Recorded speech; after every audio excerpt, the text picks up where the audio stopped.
forgive me for this trap shit. Sergeant Smack making backflip. Telly Hank did with the action. With the Vato speaking Spanish. Frank Matthews, how I vanish. Poof. Came back like I'm King Tut. Gold BBS is on a beamer. When Fat Cat was 10 queens up. Ball off the profit, not the re-up. Fly like Puerto Rican Jesus. Uptown like I'm Baby Maine. Just caught a touchdown from the Bay. Adrrien Broner is truly amazing. You know, he's the future of boxing. Because, man, you see him, man. I got the fastest feet in the game, Max. I should be on Dancing with the Stars. It's over. Without a knockdown, he gets the I'll be the can man, because anybody can get it. Africans, Americans, Dominicans, Mexicans, anybody can get it. Well, Adrrien Broner is a cautionary tale because he was an incredibly talented young man. Very, very talented when he was young, but he f***ed off too much. Hey, excuse me, sir. That shit over with. Hey, I ain't gonna lie. That shit over with, bro. You got salt and pepper, beer. Stop playing. AB scamming these guys in the dice game. And watching the door. Baby girl, it's a man's business. Stay out of this. Please, because when somebody dies, you're going to be a witness. Just chill. Ain't nobody going to die. No, chill. Baby girl, you saying that. Calm down. This nigga's gambling. Calm down. Calm down. Calm down. Niggas gambling money, telling me, I looked at the door, he just told me police coming. I looked at the door, and this man threw the dice. Calm down. You playing head up. Leave it alone, man. Leave it alone. I'm done. That's your money, man. You know what we do. Even Dolo. But listen. Look, this man just told me the police coming. He's right, both of them. Now, I looked over here and I turned around. What's the most you ever won in a dice game? Let's go. In a dice game? 376,000. That's crazy. Cash. Who you playing? Huh? Born into the unforgiving streets of Cincinnati's Westwood neighborhood, Adrrien Broner, or AB, seemed to not have a childhood and had to fight for survival, surrounded by drugs, violence, and the daily threat of incarceration, with him stating most of the kids that he grew up with ended up dead or either behind bars. But Broner had one weapon that the streets couldn't really take from him, his fist. A twin and one of several siblings, he laced up the gloves as early as the age of 4, and by the time he turned pro in 2008, boxing had become his escape plan. And he didn't just win, he would tear through weight divisions with ruthless precision. But before ever stepping into a professional ring, AB had already amassed an extraordinary amateur record, 300 wins against only 19 losses. And just to put that feat into perspective, most American fighters turn pro with anywhere between 80 to 150 amateur fights. AB had double that amount, putting him in rare company, even compared to the greats. By the age of 26, he had captured world titles in 4 weight classes: 130 pounds, 135 pounds, 140 pounds, and 147 pounds.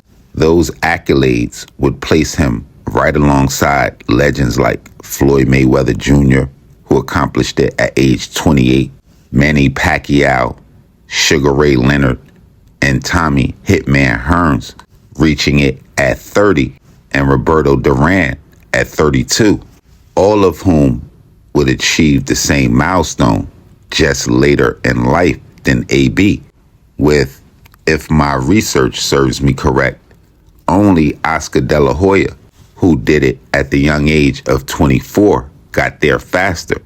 And then came 2013, the year I would call the most pivotal in Adrrien Broner's professional boxing career, the moment that was supposed to be his coronation, when AB let 2 weight classes to take Paulie Malignaggi's WBA welterweight title. The chairperson is Melvina Lathan. Introducing to you our and the new WBA welterweight champion of the world, Adrrien, the problem Broner.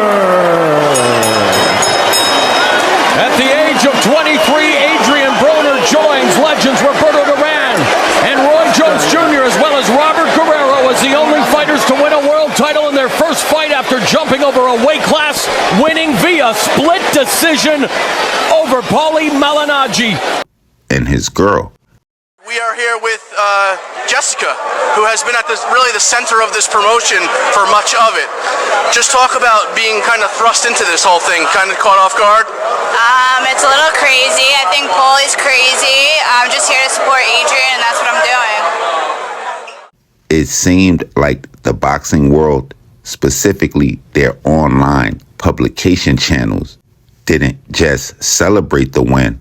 Along with a lot of people watching, they saw the next king, undefeated, brash, and just 23 with a month before he would turn 24 years old.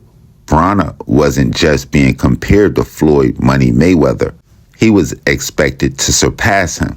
Now, as entertaining as Floyd was, it seemed like AB just had a certain charisma, a confidence, and a resume to match.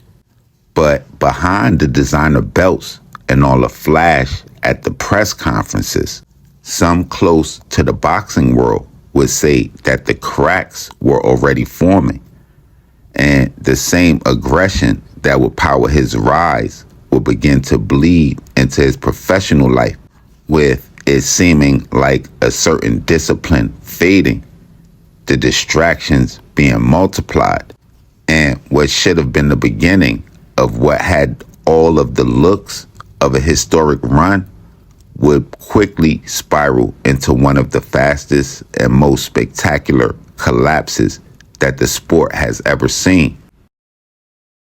Well, more trouble for boxing champ Adrrien Broner. He was arrested last night here in Covington in an SUV riddled with bullet holes. What do you think you guys would be doing if you weren't here in the gym, Buck? A lot of bad things. Like what? Trying to rob people, trying to break the cars. Oh, come on. You're joking with me. You would not be doing that. Probably. You think?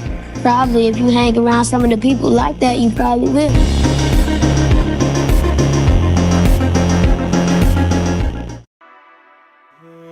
Everything you hear about Cincinnati, it's true.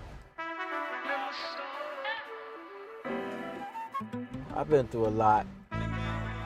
At night you're gonna hear shooting. That's why I don't like being home, man. It's too much going on.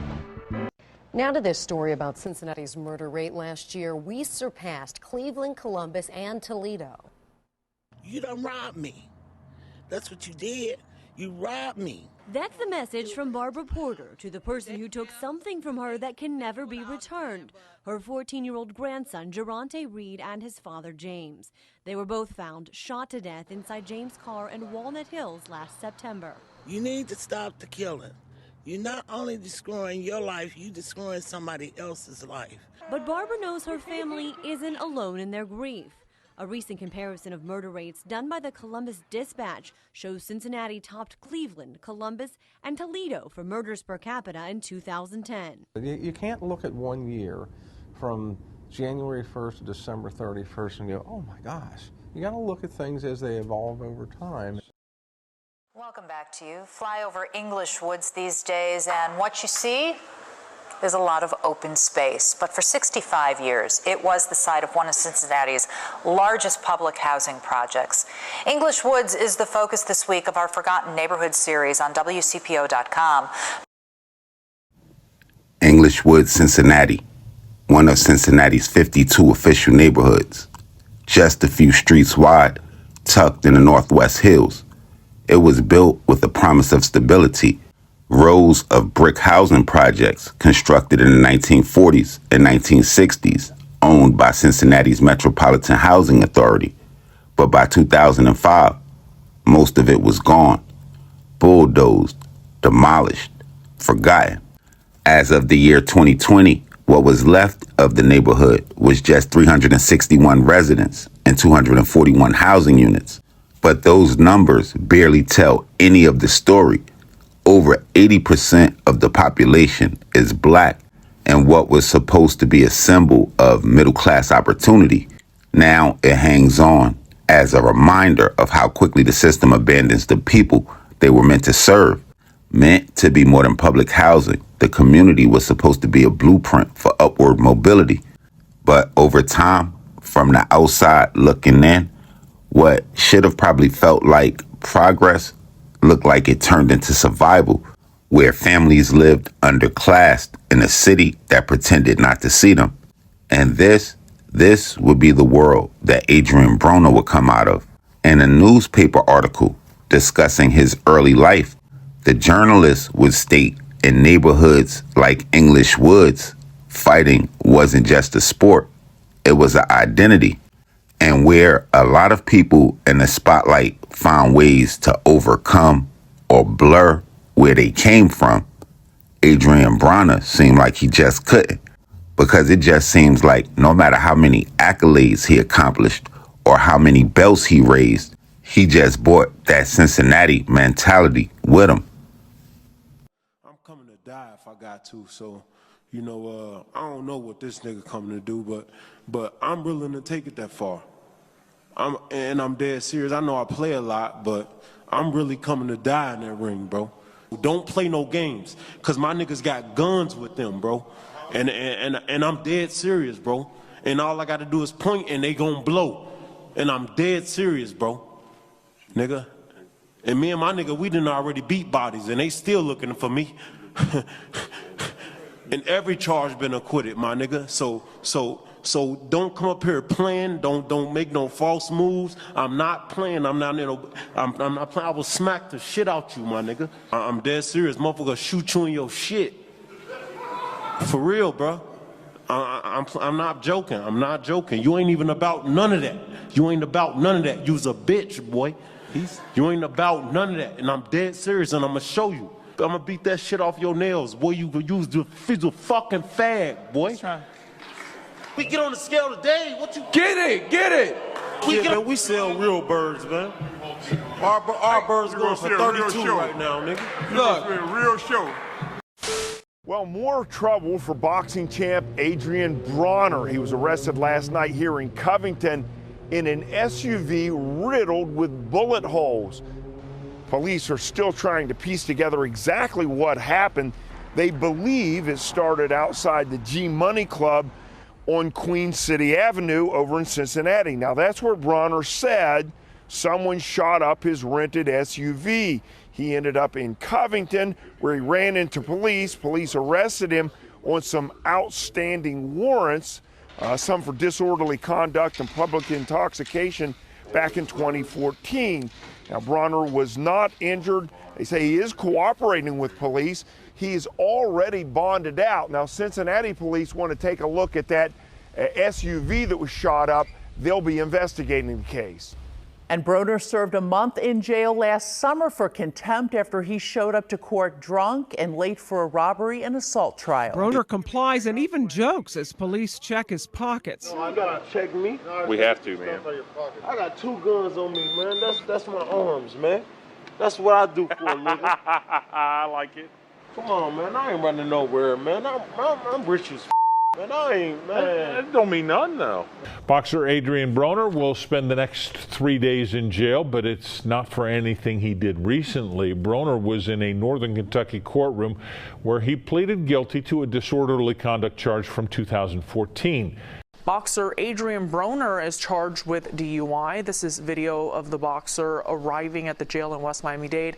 He was arrested in Miami Beach Friday night after police found him passed out in his Rolls Royce. They say when officers finally got him to wake up, he was given a sobriety test, which he failed. You've been drinking. You got somebody saying you touching on them. Calm the I ain't touched nobody. Okay, well, you got 2 people out there saying you did. Who's the celebrity? former WBC light heavyweight champion Adrrien Broner. Don't be scared to say their name over our radio, right? It is what it is. Let him do his thing. He high as a kite. Nah, he's drunk. Yeah, nah, that's more than just drunk. You think so? Oh yeah, that's more than drunk. Feed me one of them. Excuse me, no homo, Miss Johnson. Feed me one of them. About billions, about business, about beatings, AB was supposed to be boxing's next megastar, who some would say talked better than Mayweather and hit like a heavyweight. But behind all of the talent in the world, a pattern would kind of start to show. Shit like personal problems, DUIs, and even the smallest things like missing court dates. And pretty much over the course of time, it seemed like we watched AB's career unravel under the weight of self-destruction right before our eyes. But just a few months ago, it wouldn't be the ring that would bring his name back to the spotlight. It would be a federal indictment when, as we all know, alleged Rolling 60s Crip leader Eugene Big U Hentley would be taken down in a sweeping RICO case, one that looked to expose a criminal enterprise built on fear, influence, and extortion. And buried in the court filings under claims of murder and check-ins was the chilling detail of a professional boxer only identified by the initials AB, widely expected to be Adrrien Broner. According to prosecutors, the AB mentioned in the indictment was allegedly involved in a rigged underground dice game or dice games that scammed 2 NBA players out of more than $6.5 million. One of the victims was described as a current NBA All-Star, the other a former All-Star. The setup seemed to be simple: loaded dice, high stakes, and easy marks. One of the players would lose $5 million, and the other player would lose $1.5. Why you want to try me? Another 6? God damn.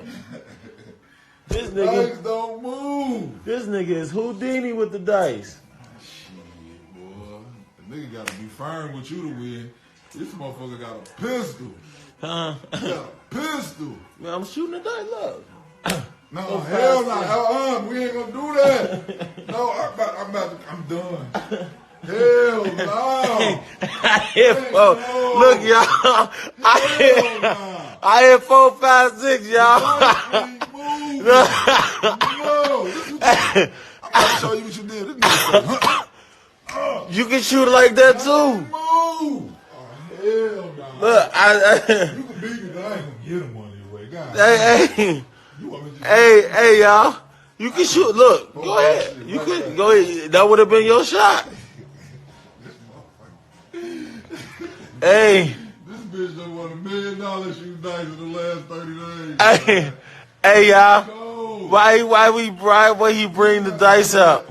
Why would he bring the dice up? I ain't gonna give you the money. All right, I'll shoot it different. I'll shoot a different shot. Look. Fuck Omar Figueroa. Fuck Americana. Let's shoot some dice, man. I want to. Okay. Let me find. Hold on, we're dropping. Hey, tell them niggas. Hey, tell them I want to shoot some dice, man. Who's the best dice, pound for pound, best dice player? Me. Who wants to challenge? He wants to play him? He don't shoot no dice. He just want to fuck some. Hey, he says he's really good at shooting dice, but I seriously suspect. Man, we shoot dice, man. Why should say 3 minutes away? Well, what's the name of the street you told me? To any celebrity, man, I love to shoot dice, man. I do everything. Shoot pool, bowl. We shoot everything. Basketball. You're inviting any celebrity to shoot dice for how much? Man, we love to shoot dice. All them niggas. How much? What's the minimum? What's the minimum to get in? Huh? What's the minimum to get in? You gotta have at least 20,000 on you, 10,000 on you. You know what I'm saying? How fast do you take 20,000 from someone? Man, bet your left pocket, bet your right pocket. You can bet your back pocket. You can bet your pants. You know what I'm saying? I'm trying to get some money, man. Huh? What's the most you ever won in a dice game? It's called in a dice game. 376,000. That's crazy. Cash. Who you playing? Huh? My niggas from Texas. They have money like that? Huh? 300,000? Yeah. What's up, Big Keith? It's in Quinn. That's Holla at me. That's a Rolls Royce. Holla at me, Big Keith.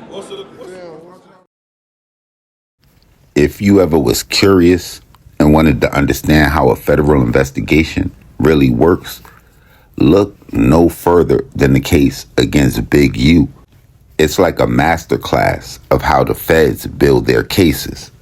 Because whether y'all know it or not, federal indictments don't just fall from the sky. They build brick by brick. And more often than not, the next person to be indicted is often already in the paperwork of the person that's currently under indictment. Maybe not indicted, not even charged, but mentioned on wiretaps, in the transcripts, or just caught up as collateral damage from the investigation itself. And somewhere in the Big U fallout came two initials, AB. Now, to be fair and to play devil's advocate, those initials could point to other professional boxers, like Albert Bell, for instance, the undefeated super featherweight out of Toledo, Ohio, who has 27 fights with 26 wins and 9 knockouts.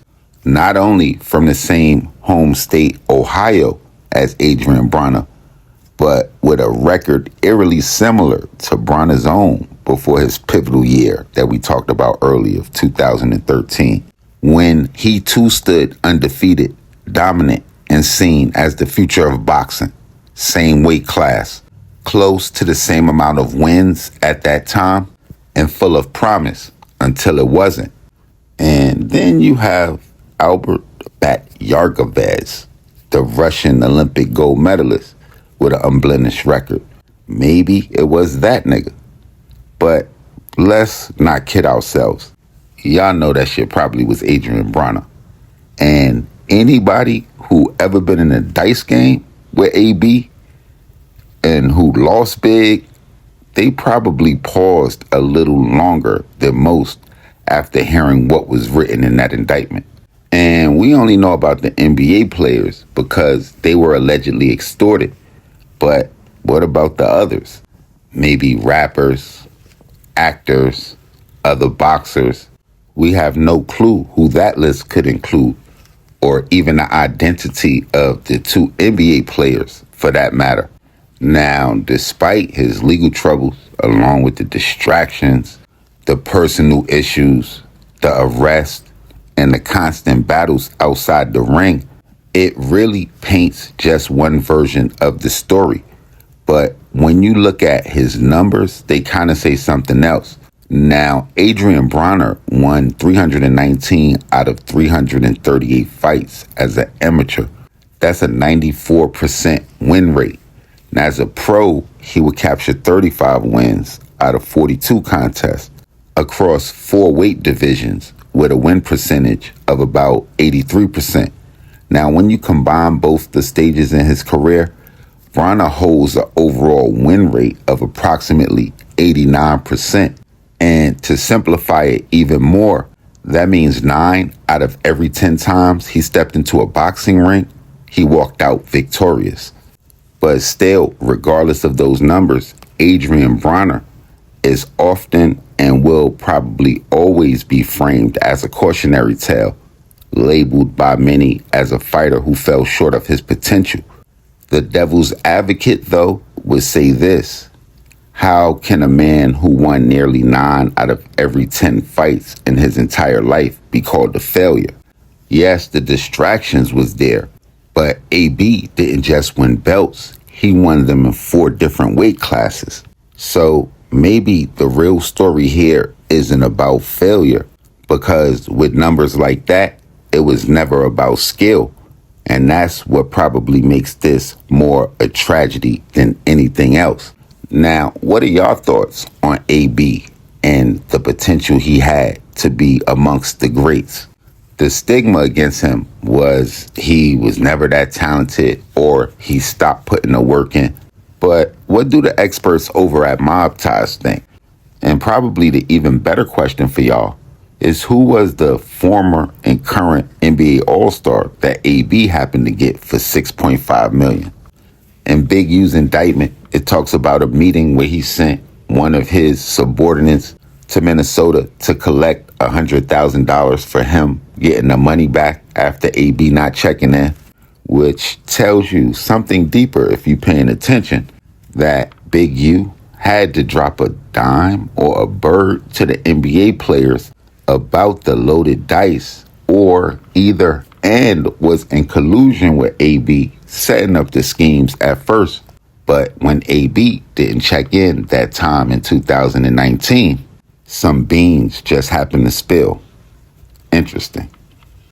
Now, y'all make sure y'all hit the red bell and subscribe button right under this video so y'all know when this real trill spill shit is dropping. Y'all get in the comment box below. Y'all let me know what cities we need to go to, what stories we need to tell, what we missed, what we got wrong, all of that. Y'all make sure y'all tapping with me directly on Instagram, Twitter, POP_A_LOT. And until the next play, y'all know how we rocking. Shades Popalot. Salute the almighty mob.